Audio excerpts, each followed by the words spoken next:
Assalamualaikum warahmatullahi wabarakatuh. Perkenalkan, nama saya Ahmad Raffi Hanif Ananda dengan NIM 16012000047 dari kelas DD 44A.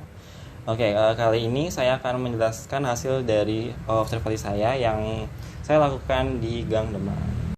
Yang melatar belakangi dilakukan observasi ini adalah ketika kampus mengumumkan adanya perkuliahan onsite. Jadi saya memutuskan untuk pindah ke lokasi kos yang baru. Jadi untuk sampai ke lokasi tersebut saya diharuskan untuk melewati jembatan yang panjangnya sekitar 25 langkah untuk sampai ke seberangnya.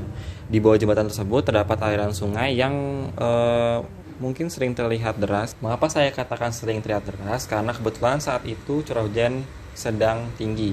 Jadi volume air meningkat, arusnya juga kencang, dan sampah yang terseret oleh arus sungai pun pastinya banyak. Biasanya warga setempat bergantian untuk mengumpulkan sampah-sampah yang terbawa oleh arus sungai. Mereka menggunakan jaring yang bergagang panjang untuk mempermudah jangkauan. Kemudian sampah-sampah tersebut akan dibawa ke tempat pengumpulannya atau dibakar ke tempat pembakaran jika memang di tempat pengumpulannya itu sudah penuh. Oke, ketika saya melewati area tersebut, biasanya tercium aroma yang tidak sedap. Itu diakibatkan oleh sampah yang tidak terbakar sempurna atau tempat pengumpulannya yang penuh.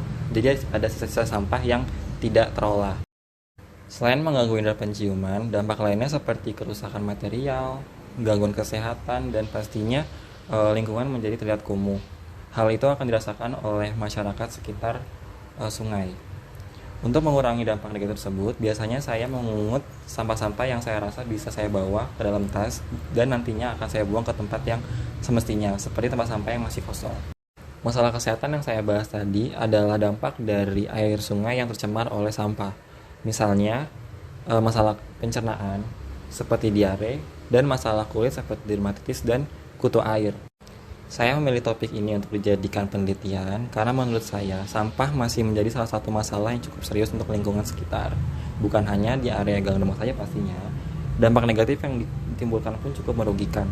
Jadi untuk mengatasi masalah sampah ini dibutuhkan lebih banyak tangan yang peduli dengan lingkungan, khususnya di area Gang Demang. Metode yang saya gunakan untuk pengumpulan data adalah melihat, mencatat, dan mendengarkan. Jadi pada awalnya saya melihat hal-hal yang saya kira menarik dan saya tuliskan di notes. Kemudian saya juga sempat menanyakan salah satu teman saya selaku pengguna jalan. Fungsinya adalah untuk mengetahui apakah yang saya rasakan itu juga dirasakan oleh orang lain. Dan ternyata memang dirasakan juga oleh teman saya itu. Kemudian saya melakukan observasi ini selama 12 hari. Namun karena kondisi yang tidak cepat berubah, saya melakukan observasi di hari dan waktu yang berbeda. Dari kondisi sungai yang benar-benar bersih, pemukiman yang enak dilihat, sampai ke kondisi yang benar-benar memprihatinkan seperti pada saat banjir dan sampah-sampah berserakan. Dari konten analisis di atas, saya menyimpulkan beberapa pola bahwa sampah didominasi oleh plastik sekali pakai.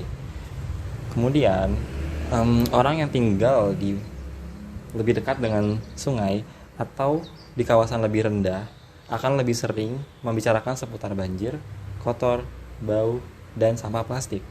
Karena mereka yang tinggal di daerah pinggir sungai akan lebih sering terkena dampak dari sampah plastik tersebut.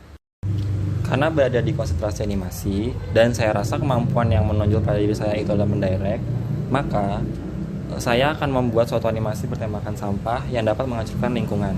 Jadi dengan tim yang saya bentuk akan tercipta monster yang siap menghancurkan apapun, dan cara mengalahkannya adalah dengan menumbuhkan sifat peduli lingkungan agar monster tersebut kehilangan daya hidupnya dan menghilang.